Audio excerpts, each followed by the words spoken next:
अस्सलाम वालेकुम my dear friends, I am Afran Ashiq. I hope you all are fine. आज हम डिस्कस करने जा रहे हैं क्लास 10th के मैथमेटिक्स का chapter number 1 that's real numbers. अगर हम बोर्ड एग्जाम्स की बात करेंगे तो इस चैप्टर के हैं 6 मार्क्स। अगर आप जानना चाहते हो तो सर इस चैप्टर में कितने क्वेश्चंस आएंगे, कौन से टाइप्स ऑफ क्वेश्चंस आएंगे, मतलब क्या सर इस चैप्टर में से very short answer type questions आएंगे, क्या इस चैप्टर में से लॉन्ग आंसर टाइप क्वेश्चंस आएंगे, उसके लिए आपको वीडियो देखना पड़ेगा। आपको सिंपली लिखना है यूट्यूब पे syllabus of class 10th mathematics by Afran Ashiq. वहां पे मैंने डिटेल में एक्सप्लेन किया है कि इस चैप्टर से कितने क्वेश्चंस आते हैं, कौन से क्वेश्चंस आते हैं। जैसे कि आपको पता होगा हमारे पढ़ाने का तरीका क्या रहता है, पहले हम डिस्कस करते हैं इंट्रोडक्शन ऑफ द चैप्टर, फिर हम डिस्कस करते हैं कॉन्सेप्ट जिस पे आने वाली एक्सरसाइज बेस्ड होगी, उसके बाद उस एक्सरसाइज से पहले एग्जाम्पल, उसके बाद एक्सरसाइज, और ये हमारा जो प्रोसेस है वो ऐसे ही चलता है। उसके बाद हम डिस्कस करेंगे नेक्स्ट कॉन्सेप्ट, उसके बाद हम डिस्कस करेंगे एग्जाम्पल जो उस कॉन्सेप्ट पे बेस्ड होगी,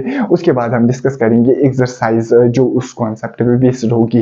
that means first we will discuss the introduction of the chapter real numbers. उसमें सर हम क्या पढ़ेंगे, उसमें हम पढ़ेंगे what are real numbers, not only what are real numbers, different types of numbers जो हमारे पास होते हैं नंबर सिस्टम में, वो हम पढ़ेंगे। Actually the name of the unit is number system and number system का इकलौता यूनिट है that is real numbers. That means चूंकि नेम है यूनिट का, name he number system, that means यहाँ पे मैंने समझा कि हम डिस्कस करेंगे सब नंबर्स को, यहाँ पे जितने भी नंबर्स होते हैं हमारे पास उनको यहाँ पे हम पहले डिस्कस करेंगे और फिर हम आएंगे रियल नंबर्स पे। उससे क्या होगा, उससे हमारे दो फायदे हो, मतलब उससे हमारे जो बेनिफिट्स होंगे, दो बेनिफिट्स होंगे उससे।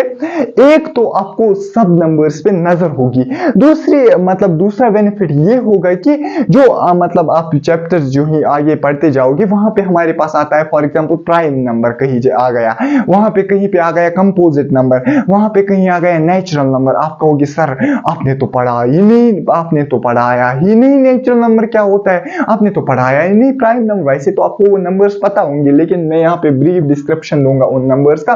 उसके बाद हम डायरेक्ट आएंगे रियल नंबर्स में। अगर आप उन नंबर्स को अच्छे से अंडरस्टैंड करोगे फिर मैं आपको फील दिला सकता हूँ रियल नंबर्स का, मतलब रियल नंबर्स नंबर सिस्टम की कितने नंबर्स इंक्लूड करता है। एक्चुअल में जितने भी नंबर्स एग्जिस्ट करते हैं रियल वर्ल्ड में वो नंबर्स होते हैं रियल नंबर्स। इसके बाद एक ही कैटेगरी होती है नंबर्स की, दैट इज कॉम्प्लेक्स नंबर्स। हालांकि वो हम डिस्कस करेंगे डिटेल में। That means first we will start with what are natural numbers.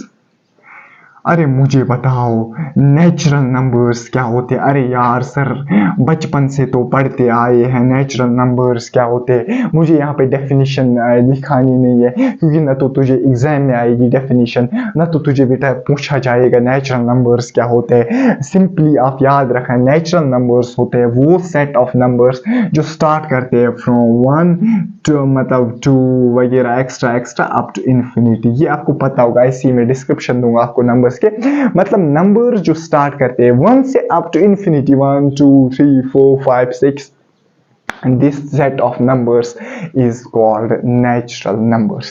Sir what are whole numbers? whole numbers कौन से numbers होते हैं बेटा? whole numbers natural numbers ही होते हैं, लेकिन इसमें जीरो नहीं होता है। whole numbers start from zero, that means natural numbers start करते हैं 1 से to infinity, whole numbers start from 0 to infinity, that means 0 1 2 3 up to infinity. What are whole numbers and what are natural numbers? So numbers starting from 0 to infinity, numbers starting from 1 to infinity, these are the natural numbers, whole numbers. Sir what are another set of numbers? Actual में ये हम number system को classify कर रहे हैं बेटा, हालांकि ये मैं डिटेल में पढ़ाता हूँ 8th में जब हम नंबर सिस्टम को डिस्कस करते हैं, या 9th में, हालांकि यहाँ पे 10th है तो यहाँ पे आपको यही चीजें याद रखनी है। What are integers? Sir integers में थोड़ा सा एडिशन देख मैं तुझे कैसे पढ़ा रहा हूँ, देख मैं तुझे फील दिला रहा हूँ रियल नंबर्स का। सर आप तो पढ़ा रहे हो नेचुरल हो, रियल नंबर का फील कैसे आएगा? देख मैं बढ़ा रहा हूँ ना नंबर्स को, देख एक्चुअल में this is the classification of the number system. Natural number start करते हैं 1 से, मतलब होल नंबर स्टार्ट करते हैं 0 से, दैट मींस होल नंबर में आएंगे सारे नेचुरल नंबर और आएगा एक एडिशनल नंबर 0।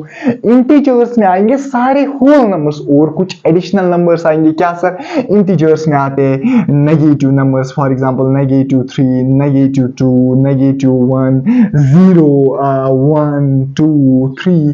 दैट मीन्स अगर आप देखोगे कि यहाँ पे +∞ to -∞। अरे बेटा थोड़ा अच्छे से लिखूंगा, थोड़ा यहाँ पे मजा आएगा आपको लिखने में भी, मुझे भी यहाँ पे थोड़ा बोर्ड पे अच्छा लगेगा। But I don't know where is my duster यहाँ पे है। इंटीजर्स मुझे जल्दी जल्दी बताओ, इंटीजर्स कौन कौन से होते हैं? सर यहाँ से -∞ में लूंगा, -3, -2, -1, 0, 1, 2, 3 अप टू +∞। दैट मीन्स अगर यहाँ से जाओ कितना जाना है, यहाँ से जाओ कितना जाना है, that means this set of numbers is called integers. मतलब होल नंबर्स भी आए इसमें, यहाँ से लेके यहाँ तक है ना होल नंबर्स, और आए नेगेटिव नंबर्स भी। That means integers include negative, 0 as well as positive numbers.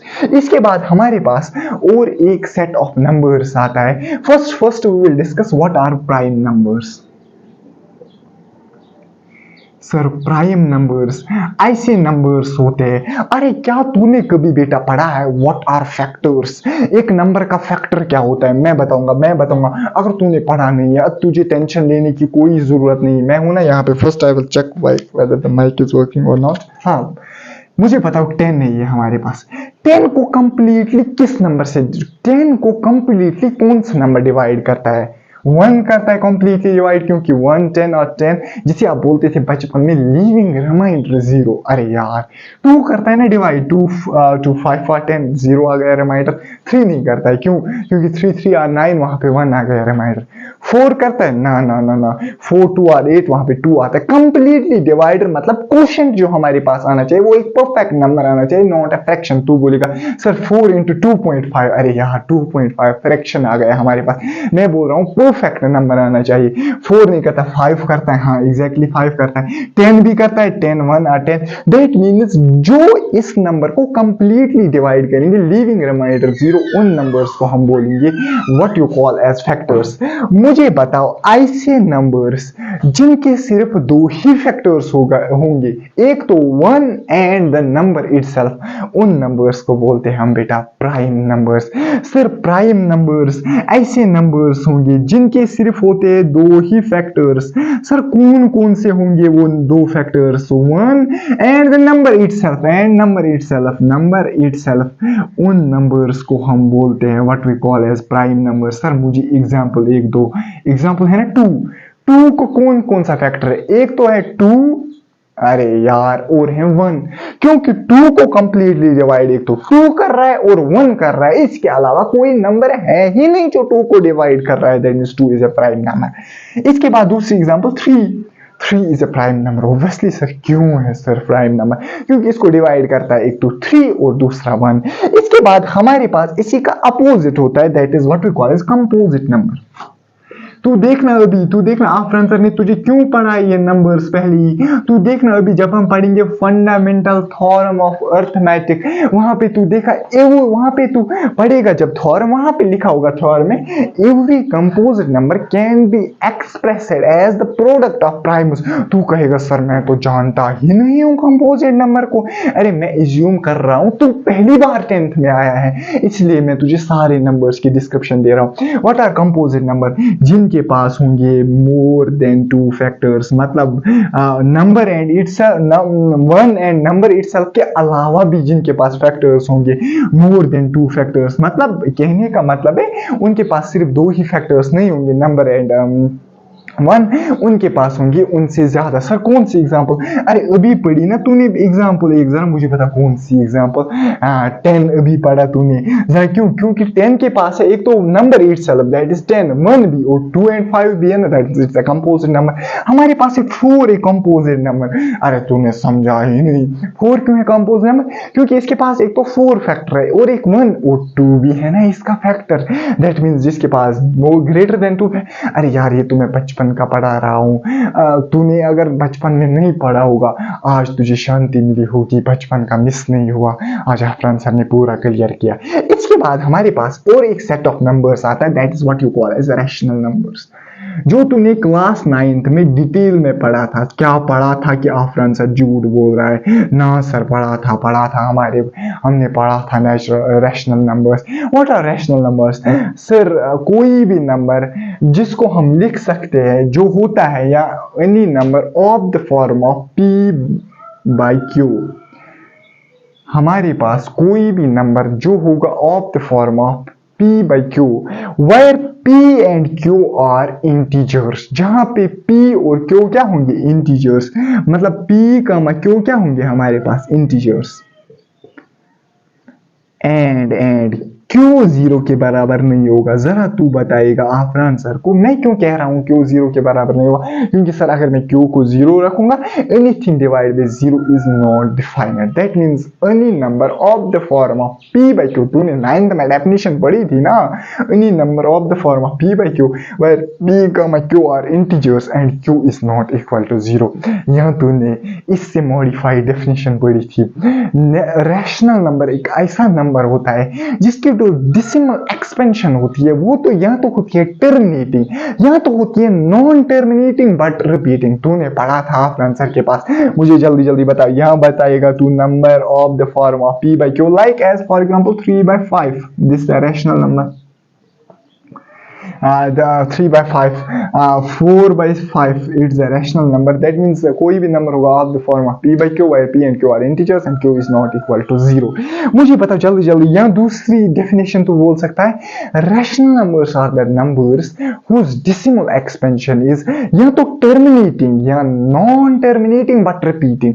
अगर terminate नहीं होगी decimal expansion but ये क्या होगी? repeating, that is the rational numbers।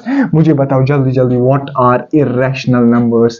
irrational numbers कौन से numbers होते हैं? सर irrational numbers ऐसे numbers होते हैं जिनकी decimal expansion एक तो होगी non terminating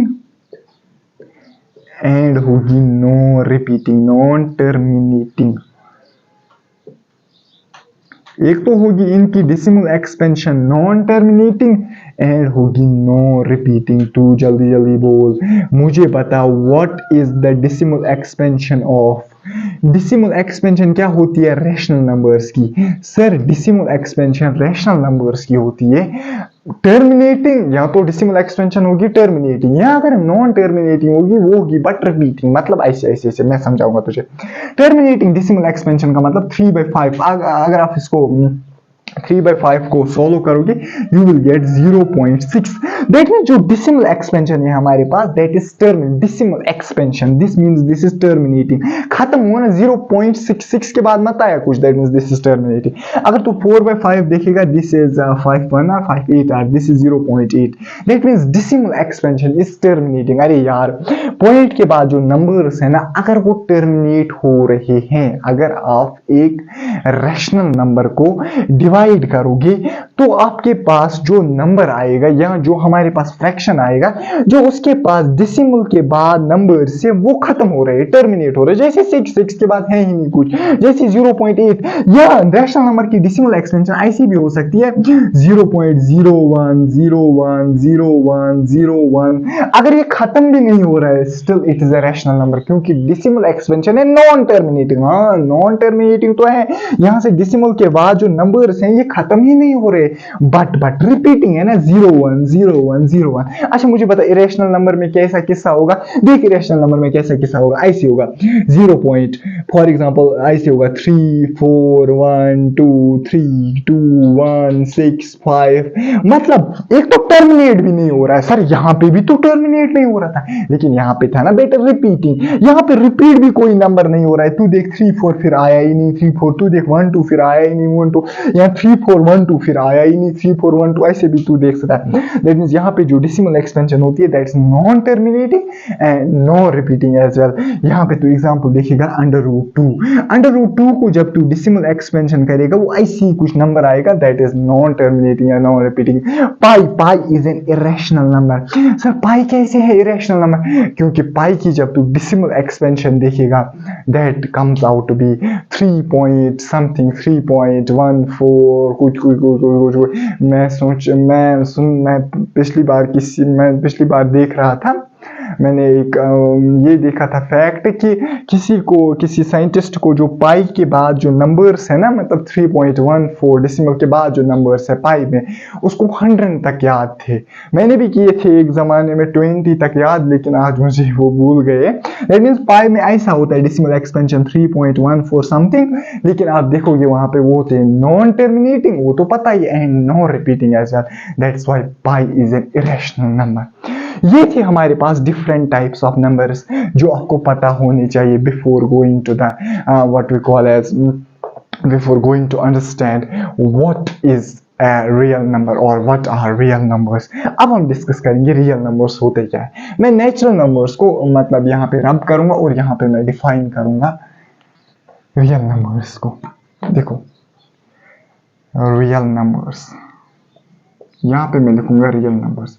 अभी बेटा यहाँ पे था नेचुरल नंबर्स, अब मैं लिख रहा हूँ यहाँ पे रियल नंबर्स। रियल नंबर्स क्या होते हैं? रियल नंबर्स होते हैं, real numbers are the, real numbers क्या होते हैं sir? Real numbers are the union of rational and irrational numbers. खत्म बात। रियल नंबर्स होते हैं कुछ नहीं, रियल नंबर्स कुछ नहीं होते, union of rational and irrational numbers. RAT मतलब रैशनल, IRRAT मतलब इरेशनल नंबर्स। अरे तू देख आफरन सर ने कैसे तुझे ब्यूटीफुली एक्सप्लेन किया। पहले नेचुरल नंबर मतलब सीढ़ियों को हम चढ़ रहे थे, मतलब पहले नेचुरल नंबर्स में कम आ रहे थे, फिर होल नंबर्स में ऐड हो गए एक नंबर, उसके बाद इंटीजर्स में और नंबर्स ऐड हो गए, फिर रैशनल नंबर्स में और नंबर्स ऐड हो गए, फिर रैशनल और इरेशनल को हमने डिफरेंशिएट किया on the base of decimal expansion, या रैशनल और इरेशनल नंबर को हमने डिफाइन किया। मतलब रैशनल नंबर्स में जितने भी नंबर्स आते, इरेशनल नंबर में जितने भी नंबर्स आते, इनको मिलाओ और एक ही सेट बनाओ, उस सेट ऑफ नंबर्स को बोलते हैं रियल नंबर्स। अरे यार एग्जांपल देना तुझे मुश्किल होगा सर? क्या मुश्किल होगा? आपने रैशनल की एग्जांपल दी 3/4, फॉर एग्जांपल 4/5, ये रैशनल की एग्जांपल है। पाई is an irrational number, √2 is an irrational number. That means real numbers में जो भी नंबर्स आते प्लस एक्चुअल में हम ये सेट्स बना रहे हैं, हम क्लासिफाई कर, हम कुछ नहीं कर रहे, हम क्लासिफाई कर रहे हैं। किनको? नंबर सिस्टम को हम क्लासिफाई कर रहे हैं। सिंपली नंबर सिस्टम को क्लासिफाई किया, होल नंबर्स ने अपना हिस्सा ले लिया, नेचुरल ने अपना हिस्सा ले लिया। अब जब मैं रियल नंबर्स में आता हूँ, दैट मींस रियल नंबर्स में आते सारे नेचुरल नंबर्स भी, अगर आप ऑब्जर्व करेंगे सारे होल नंबर्स भी। अरे मुझे बताओ जल्दी जल्दी, रैशनल नंबर 2 है ना रैशनल नंबर? सर कैसे? अरे यार 2 P/Q की फॉर्म में हाँ लिख सकते हैं ना, 2/1 P/Q की फॉर्म, जिसको नीचे कुछ नहीं होता उसको होता है 1। अरे यार 2/1 है ना in the form of P/Q, where P and Q are integers and Q is not equal to 0. That means 2 is also a what we call, 3 is also a real number, 4 is also a real number because 4 is a rational number, 3 is a rational number, 2 is a rational number. That means जितनी भी rational और irrational numbers हैं, they comprise together, comprise union मतलब combination, ये comprise करते हैं real numbers। मतलब सारे rational number किस में आते हैं? real numbers में। सारे what we call as irrational number किस में आते हैं? Real numbers. नेचुरल नंबर सारे किस में आते हैं? रियल नंबर्स में। होल नंबर सारे किस में आते हैं? रियल नंबर्स में। -3 हाँ it's a rational number as well, it's a real number as well, integer as well. जरा मुझे बताओ, कभी बचपन वाला क्वेश्चन आएगा, -3 इज अ इंटीजर, ये सर रियल नंबर, ये सर रैशनल नंबर, ये सर खत्म बात, ऑल ऑफ दीज होगा चौथा option. -3 is a rational number, हाँ -3/1 लिख सकते, इट्स अ रैशनल नंबर क्योंकि P and Q are integers, -3 is integer, 1 is integer, that means -3 is also what we call as a real number क्योंकि -3 हमारे पास rational number. This is all about real numbers. Real numbers होते क्या है? अब हम discuss करेंगे numbers की कुछ प्रॉपर्टीज को, जिस पे हमारी आगे आने वाली जो एक्सरसाइज है वो बेस्ड है। मैं यहाँ पे बोर्ड को रब करूंगा, उसके बाद मैं वो जो नंबर्स की प्रॉपर्टीज है उनको यहाँ पे लिखूंगा, उसके बाद हम डिस्कस करेंगे उन प्रॉपर्टीज को। इसके बाद हम डिस्कस करेंगे some important properties shown by the positive integers. अब आपके सिलेबस में दो इंपॉर्टेंट प्रॉपर्टीज को डिस्कस किया गया है जो पॉजिटिव नंबर्स जो है शो करते हैं। One such property is the fundamental theorem of arithmetic and another one is Euclid's division algorithm. First हम डिस्कस करेंगे what is the fundamental theorem of arithmetic. Fundamental theorem of arithmetic it's also the theorem 1.1 of chapter number 1 that's real numbers. ये क्या बोलती है हमें fundamental theorem of arithmetic? Every composite number can be expressed और factorized as a product of primes and the factorization is unique apart from the order in which the prime factors occur। एक एक word को मैं यहाँ पे समझाऊंगा, एक एक चीज को मैं डिटेल में यहाँ पे एक्सप्लेन करूंगा। हालांकि ये थ्योरम आपने बचपन में भी पढ़ी होगी 8th 9th में, लेकिन ऐसे कभी नहीं पढ़ी होगी जैसे मैं समझाऊंगा आज। First I will check whether the mic is working. हाँ, माइक इज वर्किंग। थ्योरम हमें कहती है कि एवरी कंपोजिट नंबर, अरे तुझे आफरान सर ने, तू बोलेगा सर को कंपोजिट नंबर क्या होता है? अरे यार तुझे तो मैंने बोला है सर, कोई भी नंबर जिसके 2 से ज्यादा फैक्टर्स होंगे कैन बी एक्सप्रेस्ड, हर किसी दुनिया के कंपोजिट नंबर को मैं एक्सप्रेस कर सकता हूं और फैक्टराइज कर सकता हूं as a product of primes, as a product of primes. देख इसका मतलब क्या है। अगर मैं कोई भी फॉर एग्जांपल कंपोजिट नंबर लूंगा 10, अगर मैं इसके फैक्टर्स निकालूंगा, कह रहा है ना every composite number can be expressed और फैक्टराइज्ड। जब मैं इसको फैक्टराइज करता हूं 2 5 r 5 1 r, दैट मीन्स कह रहा है कि हर कोई composite number can be express, जिसको मैं एक्सप्रेस कर सकता हूं। अरे यार 10 को मैं लिख सकता हूं ना 2 into 5, अरे इंटू 1 भी लिख सकता है, that will also come 2 into 5 as a product of primes. क्या मैंने इस कंपोजिट नंबर को एक्सप्रेस नहीं किया, फैक्टराइज नहीं किया as a product of primes? Primes का मतलब प्राइम नंबर, 2 भी है प्राइम नंबर, 5 भी है प्राइम नंबर। थ्योरम की कहने का मतलब है हर किसी कंपोजिट नंबर को मैं लिख सकता हूं as the product of primes. ये 10 के लिए नहीं, दुनिया का कोई भी कंपोजिट नंबर ला बेटा तो उसको लिख सकता है as the product of primes. That means 10 को मैंने लिखा as the product of primes. Primes का मतलब as the product of the prime numbers, that is 2 into 5। और क्या कह रहा है, जबरदस्त बात क्या कह रहा है, and this factorisation is unique. और ये सबसे इंपॉर्टेंट पॉइंट है, ये जो पॉइंट है इसको मैं यहां पे अंडरलाइन कर रहा हूं। सर ये क्यों इतना इंपॉर्टेंट पॉइंट है? देखिए क्यों इतना इंपॉर्टेंट पॉइंट है, क्योंकि आपकी एनसीईआरटी ने पूरा एक पेज खर्च किया है इस बात को समझाने के लिए। मतलब ये पूरा apart from the order in which the prime factors occur. कभी कभी एनसीईआरटी के इशारे समझने पड़ते हैं। जो एनसीईआरटी आपकी है ना, उसने पूरा एक पेज खर्च किया है इस बात को समझाने में, और वही मैंने फिर यही लिखा है। क्यों? क्योंकि अरे यार मैं मजबूर हो गया 2 बार लिखने के लिए, जब एनसीईआरटी ने 50 बार लिखा। मैंने कहा 2 बार तो मैं अपने बच्चों को इसलिए यहाँ पे लिखूंगा क्योंकि उनको समझ आएगी इस बात की इंपॉर्टेंस। क्या क्या रहा है, and this factorisation is unique. ये जो 10 के फैक्टर्स मैंने निकाले ना, ये इसको बोलते हैं हम prime factorisation. First you will know that this is called as prime factorisation. किसी भी मतलब कंपोजिट नंबर को लिखना as the product of its prime, this type of factorisation is called as prime factorisation. क्योंकि मैंने इसके फैक्टर्स निकाले 10, और फैक्टर्स कौन से निकले हमारे पास? Prime numbers. That means composite number को लिखा मैंने as the product of its primes, and क्या रहा है, फैक्टराइजेशन इज यूनिक। और ये जो फैक्टराइजेशन है ना यूनिक है apart from the order in which the prime factors order. मतलब कहने का मतलब है 10 को आप सिर्फ लिख सकते हो 2 into 5 ही। मतलब ये वाहिद इसकी प्राइम फैक्टराइजेशन, मतलब ये जो प्राइम फैक्टराइजेशन है यूनिक, इसके बगैर आप 10 को लिख ही नहीं सकते। इसका मतलब ये तुझे समझ नहीं आया। मैं कह रहा हूं 10 को मैंने लिखा 2 into 5।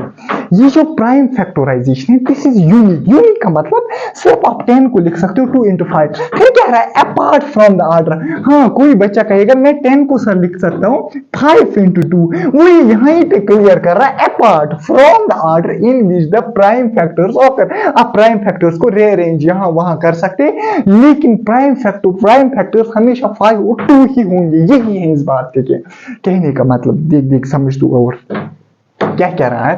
कह रहा है कि and the factorisation is unique. मतलब इसका मतलब हुआ 10 के सिर्फ हमेशा प्राइम फैक्टर्स होंगे 2 और 5 ही होंगे। और क्या रहा है अपार्ट फ्रॉम। हाँ यूनिक तो है, आधे बच्चे समझेंगे कैसे फैक्टराइजेशन यूनिक है, 10 को लिख सकते 2 into 5, 10 को लिख सकते 5 into 2, वो यहाँ पे क्लियर कर रहा है ना अपार्ट। अपार्ट उसके बगैर, किसके बगैर, from the order in which the prime factors occur. From the order, order को आप छोड़िए, ऑर्डर आप कर सकते हो 5 into 2 भी 2 into 5, लेकिन ऑर्डर को छोड़ के, अपार्ट मींस ऑर्डर को छोड़ के, ये जो प्राइम फैक्टराइजेशन है दिस इज यूनिक। देख तो ये भी वही कह रहा है, the prime factorisation, prime factorisation, prime factorisation अभी मैंने बोला इसी को बोलते हैं प्राइम फैक्टराइजेशन। इस कंपोजिट नंबर को एक्सप्रेस करना है as a product of primes of a natural number, किसी भी नेचुरल नंबर के लिए इज यूनिक, है ना यूनिक, अरे यार है ना यूनिक 2 into 5 एक्सेप्ट किसके बगैर, for the order of its factors. ये भी वही से कह रहा है, देख कितनी ब्यूटीफुली इसने लिखा है, कह रहा है कि हाँ एक्सेप्ट किसको छोड़ के, फॉर द ऑर्डर, इस ऑर्डर को छोड़ के। 2 into 5 लिख, 5 into 2 लिख। फॉर एग्जांपल मैं लिखूंगा किसी नंबर x के फैक्टर से, लेट सपोज 2 into 3 into 5, ये हमारे पास इस x की जो प्राइम फैक्टराइजेशन है यूनिक, इसको मैं सिर्फ प्राइम फैक्टर्स 2, 3 और 5 के फॉर्म में ही लिख सकता हूं। कोई बोलेगा सर ऐसे आएगा ना 3 into 2 into 5, अरे वो मैं ऊपर डेफिनेशन में ही क्लियर कर रहा हूं ना, the prime factorisation of a natural number is unique except for the order. Order के लिए मैं एक्सेप्ट लिख रहा हूं ना, हाँ ऑर्डर के लिए तो चेंज कर सकता है 3 into 2 into 5, लेकिन 3, 2 और 5 ही हमेशा प्राइम फैक्टर्स होंगे, तो इसको 5 into 2 into 3 भी लिख सकता है, ये ऐसे भी हो सकता है। दैट मींस हर किसी कंपोजिट नंबर को मैं एक्सप्रेस कर सकता है as a product of primes, लेकिन and this factorisation is unique, मतलब यही इसके प्राइम फैक्टर्स होंगे apart from the order in which the prime factors occur. This was your fundamental theorem of arithmetic. Sir हमें आदत हो गई है आफरान सर से, जब भी हम पढ़ते हैं हमें एक आदत हो गई है, आफरान सर जब भी कोई चीज़ पढ़ाता है उसकी एप्लीकेशन साथ में पढ़ाता है, क्योंकि आफरान सर बोलता है कि ज़रूरी, मतलब ये क्या मतलब है आपने पढ़ा ये कॉन्सेप्ट, अब ये अप्लाई कहाँ पे होता है। इसकी आपकी एनसीईआरटी बोल रही है इसकी 2 मेन एप्लीकेशन है, 2 ही एप्लीकेशन नहीं है, इसकी बहुत सारी एप्लीकेशन है, लेकिन 2 मेन एप्लीकेशन है जो हम आगे जाके पढ़ेंगे। फर्स्ट, ये जो फंडामेंटल थ्योरम ऑफ अरिथमेटिक है, इसको हम यूज करते to prove the irrationality of the numbers such as √2, √3, जो हमारे पास इरेशनल नंबर्स हैं उनकी इरेशनलिटी प्रूव करने के लिए, मतलब ये प्रूव करने के लिए वो इरेशनल नंबर्स है, हम इस थ्योरम को यूज करते हैं। दूसरा जो एप्लीकेशन इसका मेन एप्लीकेशन है, हम कहते हैं दूसरा जो मेन एप्लीकेशन है इसका, रैशनल नंबर की क्या डेसिमल एक्सपेंशन टर्मिनेटिंग है या नॉन टर्मिनेटिंग रिपीटिंग है। अभी बोला रैशनल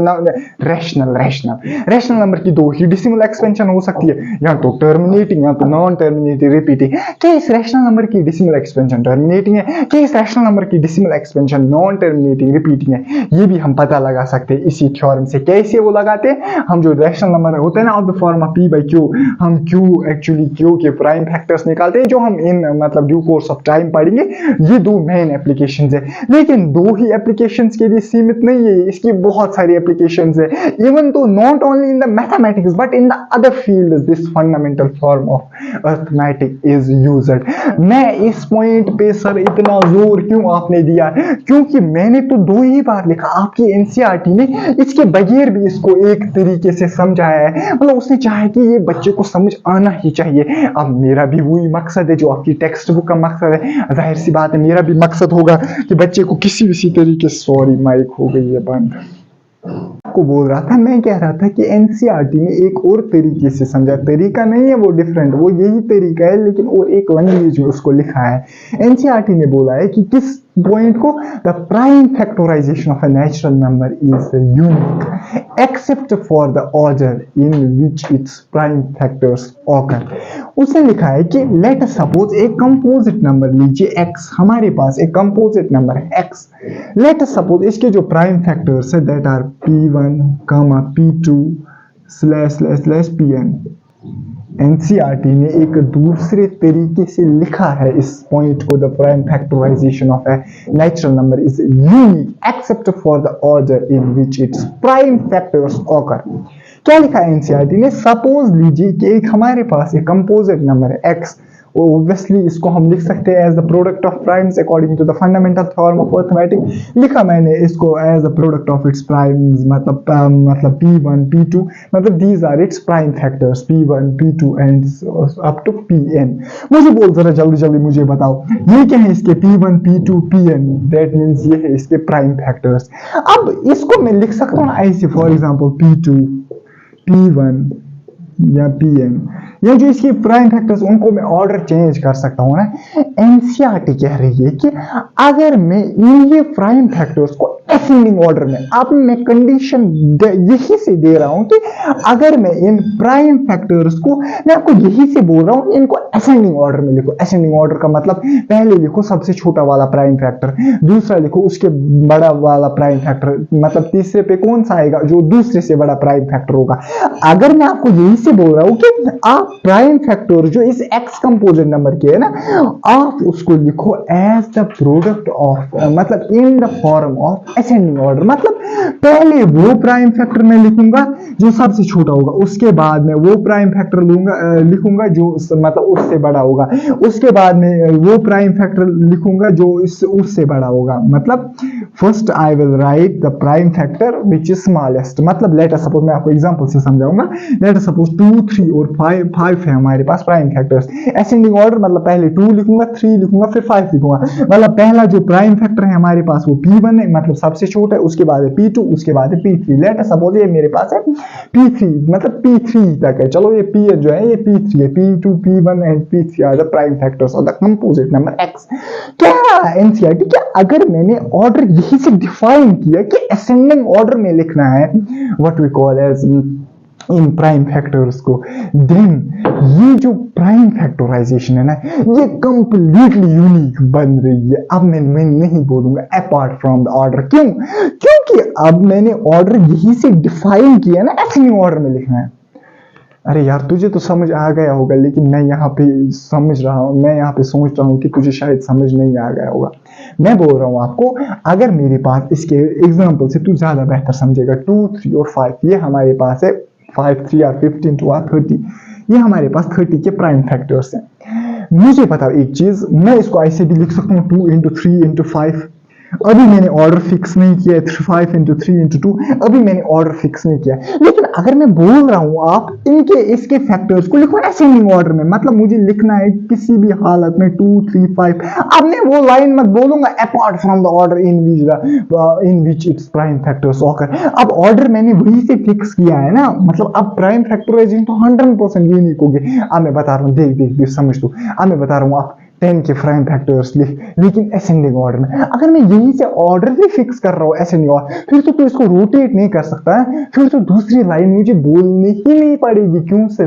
क्योंकि ऑर्डर मैंने वही से फिक्स किया, ऑर्डर मैंने रहा असेंडिंग ऑर्डर में। तो ये जो प्राइम फैक्टराइजेशन कंप्लीटली यूनिक बनेगी। इसके अलावा इसकी और कोई प्राइम फैक्टराइजेशन 30 की पॉसिबल नहीं होगी, 2 3 एंड 5, लेकिन prime factors occur in the ascending order. इस तरीके से एनसीईआरटी ने इसको एक्सप्लेन किया।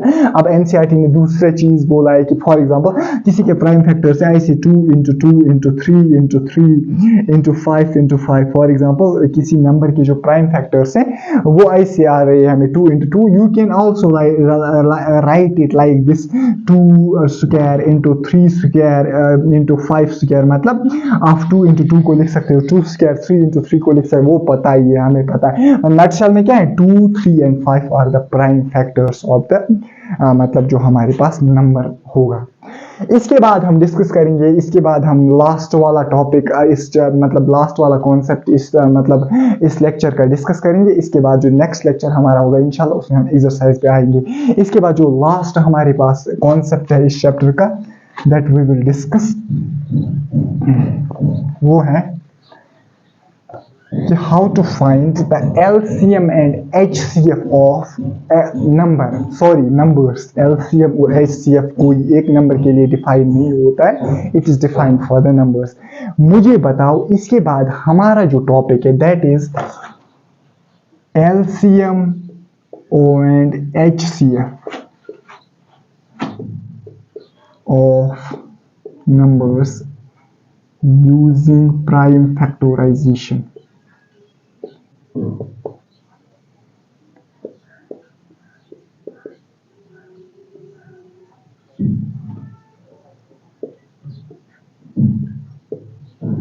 First I will check recording.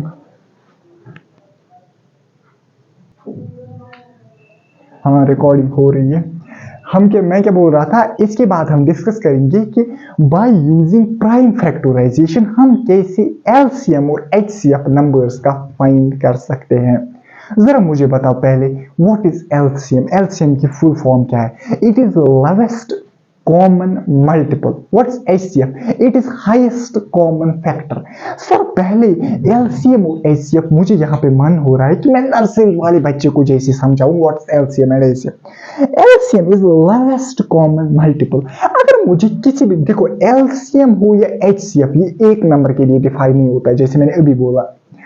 मुझे बताओ एक चीज, मैं लूंगा लेट सपोज 10 और 20, मुझे इसका बताना है LCM.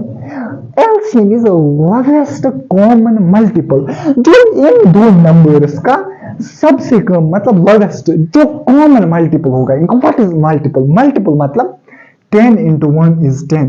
10 is the multiple of this 10. 10 into 2 is 20. 20 is the multiple of 10. Factor और मल्टीपल में फर्क समझो, फैक्टर और मल्टीपल में। 10 into 1 10, 10 is the multiple of 10। मुझे बताओ 10 के मल्टीपल्स कौन है? 10, 20, 30। 20 के मल्टीपल्स कौन है? 20 into 1 is 20, 20 into 2 is 40, 20 into 3 is 60। That means 20, 40 and 60 are the multiples of 20, 40 and 60 are the multiples of 20. 10, 20 and 30 are the multiples of what we call as 10। Factor दूसरा है, फैक्टर की definition अलग है, factor का concept अलग। Factor का मतलब क्या होता है? जो कंप्लीटली डिवाइड करेगा, जो मैंने पहले ही लेक्चर में बोला था। मुझे बताओ इन दो नंबर्स का मुझे एलसीएम बताना है। एलसीएम मतलब लोवेस्ट कॉमन मल्टीपल, जो इनका कॉमन मल्टीपल होगा। मुझे बताओ इनका कॉमन मल्टीपल 10 है ना, 20 है ना, इनका कॉमन मल्टीपल 20 है ना, 10 का भी 20। कोई बोलेगा सर 40 भी आएगा ना, 10 into 4 40। सर 40 भी है कॉमन मल्टीपल, लेकिन लोवेस्ट वाला कौन सा है? 20। That means the LCM 10 and 20 it is nothing, it's 20। जल्दी मुझे बताओ 10 और 20 का मुझे पता एलसीएम क्या? 20। क्यों सर? The common multiple, lowest common multiple जो मैंने देखा 10 और 20 का, that is what we call as 20। खत्म बात। एचसीएफ की दूसरी कहानी है, जरा मुझे बताओ एचसीएफ 10 और 20 में। मुझे बताना 10 और 20 का HCF is highest common factor, जो इन दोनों का कॉमन फैक्टर होगा, लेकिन हाईएस्ट सबसे बड़ा होगा। मुझे बता इसके कौन कौन से फैक्टर्स है? 1 है इसका फैक्टर, 2 है इसका फैक्टर, 3 नहीं है, 4 नहीं है, 5 है इसका फैक्टर और 10 है इसका फैक्टर। मुझे बता इसका 1 है फैक्टर, मुझे जल्दी 2 भी है इसका फैक्टर क्योंकि कंप्लीटली डिवाइड कर रहा है, 3 नहीं 4 भी है इसका फैक्टर, 5 भी है इसका फैक्टर, 10 भी है इसका फैक्टर और व्हाट वी कॉल एज 20 भी है इसका फैक्टर। जरा मुझे बताओ 1 और 1 भी कॉमन फैक्टर है लेकिन हाईएस्ट नहीं है। 1 is the lowest common factor, लेकिन लोवेस्ट कॉमन फैक्टर तो कुछ एलसीएफ ना एलसीएफ कुछ नहीं होता है, एचसीएफ होता है हाईएस्ट कॉमन फैक्टर। इसका भी 10 फैक्टर है, इसका भी 10 फैक्टर है, लेकिन ये हाईएस्ट है दोनों में से, that means 10 is the highest common factor. अब इसी एलसीएम और एचसीएफ को कैसे हम निकाले sir? By the method of prime factorisation, जो हम अभी डिस्कस कर रहे हैं। प्राइम फैक्टराइजेशन मतलब एवरी कंपोजिट नंबर के लिए। This is also one of the beautiful applications of this the fundamental theorem of arithmetic. That means LCM और एचसीएफ कैसे हम निकालेंगे दो नंबर्स का using prime factorisation. That's also one of the important concept of this chapter. हम यही दो numbers लिखेंगे 10 और 20। मुझे 10 और 20 का एलसीएम फाइंड करना है। हम सीधा एग्जाम्पल से ही मतलब समझेंगे। एलसीएम ऑफ 10 एंड 20, 10 कमा 20 का मुझे एलसीएम फाइंड करना। पहले हम सीखेंगे एलसीएम कैसे निकालेंगे यूजिंग प्राइम फैक्टर। अरे यार कभी भी जिन भी दो नंबर्स का तुझे एलसीएम निकालना होगा, फर्स्ट मैं बार बार बता रहा हूँ एलसीएम एक नंबर के लिए डिफाइन नहीं होगा। अरे यार जब तूने मतलब समझा एलसीएम का लोवेस्ट कॉमन मल्टीपल, अरे यार तुझे कंपेयर करना है ना लोवेस्ट कॉमन मल्टीपल कौन है, दैट मींस ये एक नंबर के लिए डिफाइन नहीं होता है। जब भी तुझे एलसीएम निकालना होगा 10 तो 10 की प्राइम फैक्टराइजेशन अलग से लिखेगा, 20 की प्राइम फैक्टराइजेशन अलग लिखेगा, क्योंकि हम पढ़ ही रहे हैं एलसीएम और एचसीएफ कैसे निकालेंगे। 10 की प्राइम फैक्टराइजेशन क्या होती है? 2 5 r 5 1 r। हालांकि ये जरूरी नहीं है मैं ऐसे इसकी मतलब फैक्टर्स निकालता हूं, तो बचपन में ऐसे ट्री वाले मेथड से भी निकाल सकता है। 20 को लिख सकते हैं 2 into 10, 10 को लिख सकते हैं 2 into 5, मगर मुझे इतना गंदा मेथड लगता था बचपन में से। इसको लिख सकते हैं 5 into 1। तुझे समझ नहीं आया? मुझे बता तू इसको इसको बोलते थे हम ट्री मेथड, लेकिन तू ऐसी लिखिए, ऐसे आसान होता है। हालांकि ये भी आपकी एनसीईआरटी बुक ने मेंशन किया, आगे जाके हम पढ़ेंगे इसको। लेकिन मुझे बता जल्दी जल्दी, तू इसके फैक्टर्स ऐसे भी निकाल सकता है। 2 into 5 दैट मीन्स इसके जो प्राइम फैक्टर्स है 20 के, दैट मीन्स 10 के प्राइम फैक्टर्स कौन से? 10 के प्राइम फैक्टर्स है दैट इज 2 into 5, और 20 के जो प्राइम फैक्टर्स है, जब मैंने इसकी प्राइम फैक्टराइजेशन की, दैट इज 2 into 2 into 5। मैंने इसके भी प्राइम फैक्टर्स निकाले यूजिंग प्राइम फैक्टराइजेशन, इसके भी प्राइम फैक्टर्स निकाले यूजिंग प्राइम फैक्टराइजेशन। मुझे क्या फाइंड करना है? एलसीएम। तू क्या करेगा? तू देखिए पहले इनमें से कॉमन कौन से फैक्टर्स हैं। 2 और 2 है कॉमन, 5 और 5 है कॉमन। एलसीएम बराबर होता है, बात को समझ। एलसीएम कैसे हम निकालते यूजिंग प्राइम फैक्टराइजेशन? सर दोनों के प्राइम फैक्टर्स निकाले, फिर इनको ऐसे लिखा, फिर कॉमन देखा। ये है ना कॉमन 2 और 2, इनके बदले एक ही 2 लिखेगा तू। ये है ना 5 और 5 कॉमन, इनके बदले एक ही 5 लिखेगा। इसके बाद क्या बचा? ये 2 और 2 के बदले एक लिखा, 5 और 5 के बदले एक लिखा। इसके बाद बचा 2, that means 2 2 5 are 10, 10 2 are 20, 20 is the LCM, जो मैंने आपको पहले ही समझाया था। 10 और 20 का एलसीएम इज 20 इजी। इसके बाद मुझे जल्दी जल्दी बता, सॉरी, HCF क्या होगा? हाईएस्ट कॉमन फैक्टर क्या होगा? अब ऐसे वैसे नहीं निकालेंगे हम डेफिनेशन से, पहले इसके फैक्टर्स लिखेंगे। सिंपल, मुझे पता जल्दी जल्दी 10 और 20 के HCF भी निकालना होगा वैसे, इसके भी प्राइम फैक्टर्स, उसके भी प्राइम फैक्टर्स। 10 के प्राइम फैक्टर्स क्या है? 2 into 5, और 20 के प्राइम फैक्टर्स क्या है? 2 into 2 into 5, या 2 square into 5। मुझे पता कॉमन क्या है? 2 2 IC, बिल्कुल IC। लेकिन HCF क्या होता है? 2 है ना कॉमन, 2 में से एक को लिख, मल्टीप्लाई, 5 है ना कॉमन, 2 में से एक को लिख, बाकी जो बचता है ना उसको छोड़ दो। HCF में बाकी जो बचता है ना उसको छोड़ देते, LCM में बाकी जो बचता है उसको इंक्लूड कर देते। 2 into 5 is 10, HCF of 10 and 20 is what we call as 10, जो मैंने आपको बेटा बोला था। अरे तुझे समझ नहीं आया? कैसे सर करते हैं? प्राइम फैक्टर्स फिर निकालते हैं, एलसीएम में जो हम कॉमन के बगैर होता है उसको इंक्लूड करते हैं, एचसीएफ पे जो कॉमन के बगैर होता है उसको हम इंक्लूड नहीं करते। एक फेमस रिलेशन है एलसीएम और एचसीएफ के बारे में, जरा मुझे बता, वो आपको पता होगी। एक फेमस रिलेशन किसके बारे में? एलसीएम और एचसीएफ के बारे में। एलसीएम ऑफ 2 नंबर्स, जरा मुझे बताओ। Let us take, let A and B be 2 numbers। A और B हमारे पास है 2 numbers, A and B be 2 numbers। एक फेमस रिलेशन है एलसीएम, और कॉम्पिटिटिव एग्जाम्स में अक्सर इस रिलेशन पे क्वेश्चंस आते हैं। एक फेमस रिलेशन है एलसीएम और एचसीएफ के बारे में। कोई क्या सर, मैं अगर A और B लूंगा 2 numbers, LCM of A comma B, मतलब जो A कामा B का एलसीएम होगा, मतलब जो A और B का क्या होगा? LCM, multiplied by HCF of 2 numbers, that is what we call as A comma B। मुझे जल्दी जल्दी बताओ, LCM of 2 numbers that is A comma B, इस इन 2 नंबर्स का एलसीएम मल्टीप्लाई बाय इन्हीं 2 नंबर्स का HCF, वो होता है product of 2 numbers A into B। जल्दी जल्दी मुझे बता, एक मशहूर रिलेशन जो तू बचपन से पढ़ता आ रहा है एलसीएम और HCF के दिन। सर एलसीएम ऑफ 2 नंबर्स जो हमने 2 नंबर्स लिए A comma B into HCF of 2 number जो हमने 2 नंबर्स लिए A comma B is equal to the product of 2 numbers, that is A multiplied by B। That means LCM of 2 numbers multiplied by HCF of 2 numbers is the product of 2 numbers। Sir हमें ये relation verify करके दीजिए। First I will check recording. हाँ recording हो रही है। Sir हमें ये वेरीफाई करके दीजिए, ये रिलेशन ये ठीक होती है। सर वैसे तो आप ठीक ही बोलते हो, लेकिन बेहतर होता अगर सर वेरीफाई करके देते। अरे यार मैं नहीं सिखाता यहाँ पे वेरीफाई, ये तो रिलेशन है तो है रिलेशन, मतलब 100% ठीक है, आप चेक भी कर सकते हो घर में। लेकिन तुझे क्वेश्चंस में दे के find the LCM and HCF of the 2 numbers and verify the relation between LCM and HCF, मैं वही 2 नंबर्स लूंगा 10 and 20 भी द 2 नंबर्स। मैं 10 और 20 पे रिलेशन वेरीफाई करूंगा। जरा मुझे बताओ, क्या तुझे पता है LCM of 10 what is LCM of 10 20, जो 2 नंबर्स एलसीएम 10 20 अभी निकाला 20, एचसीएफ ऑफ 10 20, अरे यार 10 20 का एचसीएफ क्या निकाला है 10। जरा मुझे बताओ रिलेशन क्या है? LCM of 10 20 multiplied by HCF of 10 20, that is 20 LCM into 10 HCF is equal to the product of 2 numbers. Product of 2 numbers, 2 numbers कौन कौन से थे 10 और 20, दैट इज 10 into 20। अरे यार ये भी आया 200 is equal to 200, relation verify हो गई। सर मुझे तो खास समझ नहीं आया क्योंकि ये भी था 10 कुछ, ये भी था 20। सर आपने शायद इसका जुगाड़ कर लिया और इसको बराबर ना बेटा।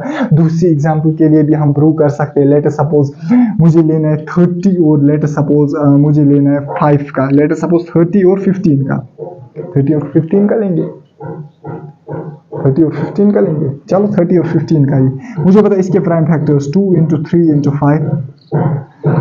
30 के मुझे पता प्राइम फैक्टर्स, 15 के prime factors 3 into 5।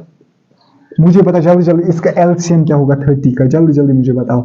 LCM of 30 comma 15, 30 comma 15 का एलसीएम क्या होगा?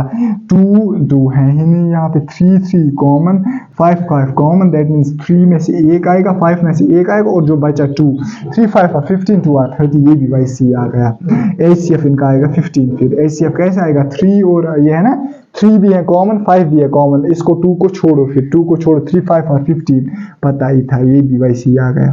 अब ये मेजॉरिटी ऑफ द नंबर्स ऐसे आते हैं, that is 3 into 5 that is equal to 15। जरा मुझे बता what is LCM of 30 comma 15, that is 30। What is HCF of 30 comma 15, that is 15। अगर मैं एलसीएम इंटू एचसीएफ करूं that is 30 into 15, that comes out to be equal to 30 into 15 आता है 450। अगर आप two product of two numbers देखेंगे, दो numbers कौन से है 13 और 15, दैट मीन 30 और 15, 30 और 15 that is 30 into 15, that will come out to be 450। I think 450 नहीं आएगा, हाँ 450 आएगा। अब आप रिलेशन वेरीफाई कर सकते हो किसी भी नंबर के लिए। कैसे करोगे? सर पहले एलसीएम निकालो उस नंबर का, मतलब उन दो नंबर्स का, एचसीएफ निकालो उन दो नंबर्स का, फिर जो उन दो नंबर्स का एलसीएम निकला उसको मल्टीप्लाई करो एचसीएफ दो नंबर्स के साथ, वही देखो वो बराबर आएगा प्रोडक्ट ऑफ टू नंबर्स, मतलब जो दो नंबर्स हैं उनके प्रोडक्ट। मतलब आप एलसीएम निकालो दो नंबर्स का, मल्टीप्लाई करो एचसीएफ दो नंबर्स का, वही बराबर होगा किसका? दो नंबर्स के प्रोडक्ट का। ये सर ये रिलेशन कहाँ पे जरूरत लगती है? क्या ये वेरीफाई करने के लिए जरूरत लगती है? अरे यार तुझे बोर्ड में एक क्वेश्चन दिया गया है वेरीफाई, लेकिन वेरीफाई को क्या मुझे करना है? मुझे पता है ये रिलेशन ठीक है, तो वेरीफाई क्या करना, ये जरूरत कहां पे लगता है? मैं क्या आपको बोल रहा था, मैं कह रहा था कि इस रिलेशन की एप्लीकेशंस क्या है। देखो इस रिलेशन की एप्लीकेशंस क्या है, अगर हमें लास्ट पे थोड़ा सा टाइम मिला तो इस रिलेशन पे पूरा हम डिस्कस करेंगे, क्योंकि मैंने अक्सर कॉम्पिटिटिव एग्जाम्स में देखा है कि इस रिलेशन पे अक्सर वो क्वेश्चन पूछता है एग्जाम में। देखो इस रिलेशन की मतलब ये इसीलिए इसको मैं इंपॉर्टेंट लिखूंगा, इस रिलेशन की एप्लीकेशंस क्या है। देखो पहली जो सबसे इंपॉर्टेंट एप्लीकेशन है, अगर तुझे फॉर एग्जांपल दो नंबर्स दिए गए होंगे, लेट अस सपोज तुझे दो नंबर्स दिए गए हैं, लेट अस सपोज 500 एंड दूसरा है 750, ये तेरे पास दो नंबर्स दिए गए हैं। तुझे बता के इन दो नंबर्स का जो एलसीएम है वो तुझे वहीं से दे के, लेट अस सपोज एलसीएम है इनका 1000, ये 1000 नहीं है मैं बता रहा हूँ, वहां से दे के एलसीएम तुझे बताना what is the HCF of two numbers. तू कहेगा इनका एलसीएम दे के मुझे क्या करना है एलसीएम को, हाँ मैं निकालूंगा एचसीएफ कैसे, इसके फैक्टर्स निकालूंगा, इसके फैक्टर्स निकालूंगा। अरे यार दिन हो गया होगा तो फैक्टर्स निकालता रहा होगा, फिर देखेगा कॉमन कौन होगा, फिर मल्टीप्लाई करेगा। अरे यार तुझे आफरान सर ने ये रिलेशन सिखाई ना, इन दो नंबर्स का एलसीएम देखे ना, LCM that is LCM 1000 into HCF इन दो नंबर्स का निकाल is equal product of two numbers, that is 500 into 750। HCF कैसे निकलेगा? 500 into 750 divided by LCM of what we call as two numbers, that is 1000। तुझे मिला एचसीएफ एक second में। सर फर्स्ट एप्लीकेशन क्या है? Sir if we know the LCM of two numbers we can find out the HCF of two numbers by using this relation. इतना ही नहीं and so similarly आप कह सकते हो, अगर आपको एचसीएफ दिया होगा दो नंबर्स का, आप एलसीएम प्राइम फैक्टराइजेशन से नहीं निकालोगे, इस रिलेशन से निकालोगे। एचसीएफ आएगा बराबर A into B divide by LCM, LCM आएगा बराबर A into B divided by HCF. Sir क्या इतनी एप्लीकेशन है? ना बेटा, इसकी बहुत सारे एप्लीकेशंस है। इसके बाद सबसे इंपॉर्टेंट जो इसकी एप्लीकेशन जो कंप्लीट एग्जाम में क्वेश्चन पूछा जा सकता है, आपको बताएंगे दो नंबर्स है हमारे पास ए और बी। ए आपको दे के होगा, लेट्स सपोज ए है 500, दूसरा नंबर आपको पता ही नहीं है, मुझे बताना है कि दूसरा नंबर क्या होगा if the LCM of this number is this and HCF of this number is this. मुझे बताओ जल्दी जल्दी, आपको बताएगा। If one number is 500, what should be the another number, क्या होना चाहिए another number, so that LCM is, for example this and HCF is this, LCM भी देखिए होगा, एचसीएफ भी देखो होगा। आपको बताना एक नंबर 500 में दूसरा क्या होना चाहिए, अरे यार दूसरा क्या होना चाहिए, 500 into B is equal LCM into HCF, LCM into HCF को प्रोडक्ट करेगा, डिवाइड करेगा, तो इसको तू ए जो पता है तुझे, वहां से तुझे बी निकलेगा। हालांकि बहुत सारी एप्लीकेशंस है इस रिलेशन की, वो हम डिस्कस करेंगे, और इंशाल्लाह जो नेक्स्ट लेक्चर हमारा होगा वो हम स्टार्ट करेंगे विद द एग्जांपल 1.1, उसके बाद हम डिस्कस करेंगे एक्सरसाइज 1.1। होप कि कल के लेक्चर में ही एक्सरसाइज 1.1 कंक्लूड हो, और इंशाल्लाह जो उसके बाद वाला लेक्चर होगा उसमें हम डिस्कस करेंगे एक्सरसाइज 1.2, और उसके पहले वाला कॉन्सेप्ट है, तो उसी से हमारा जो ये पूरा चैप्टर है ये कंप्लीट होगा। टिल देन टेक केयर, फी अमानिल्लाह, अल्लाह हाफिज।